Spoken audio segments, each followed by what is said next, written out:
Perkembangan ilmu pengetahuan Islam pada masa dinasti Abbasiyah. Sekilas mengenai dinasti Abbasiyah.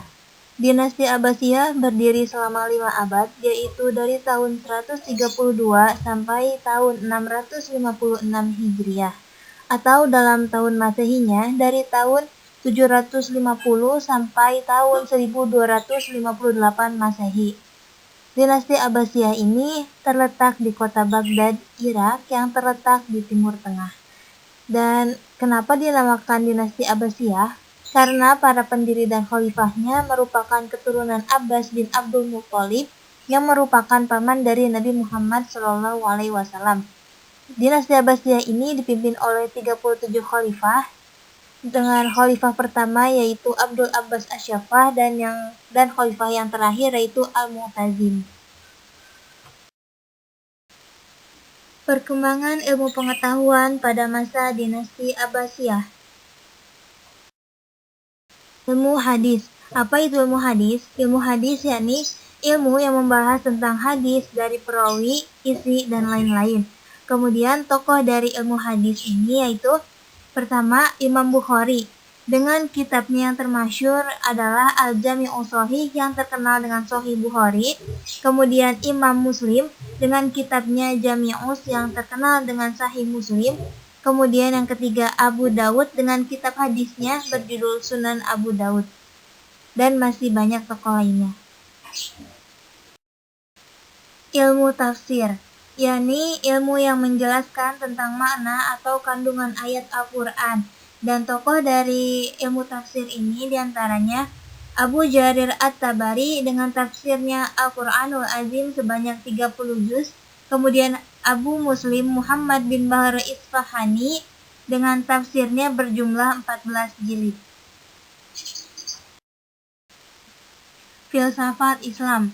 Filsafat Islam ini merupakan pengetahuan dan penyelidikan dengan akal budi mengenai hakikat segala sesuatu yang ada. Dan tokoh dari filsafat Islam ini diantaranya ada Al-Kindi. Al-Kindi berusaha menjelaskan hubungan antara agama dengan filsafat. Kemudian Abu Nasr Al-Farabi. Hal ini dapat dilihat dari karya dan pemikirannya dalam Husuf Al-Hikam dan Al-Mufarriqat. Kemudian yang ketiga yakni Ibnu Majah. Di antara karyanya adalah Risalatul Wada, Risalah Al-Ittisal Al-Aqal bil Insan, dan Tadbir Al-Mutawahhid.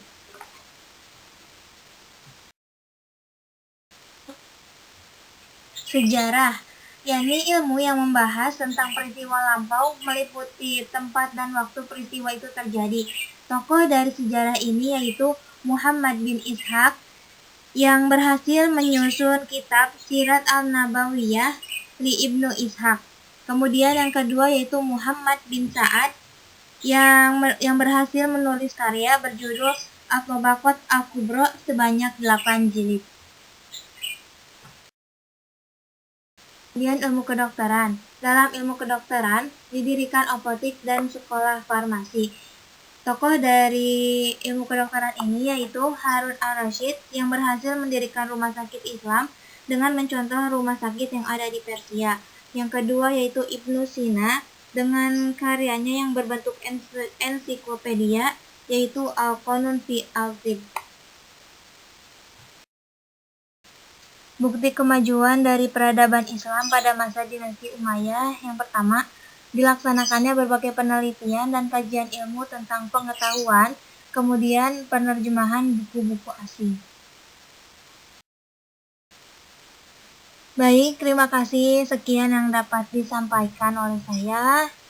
Silakan bagi teman-teman jika ada yang ingin ditanyakan.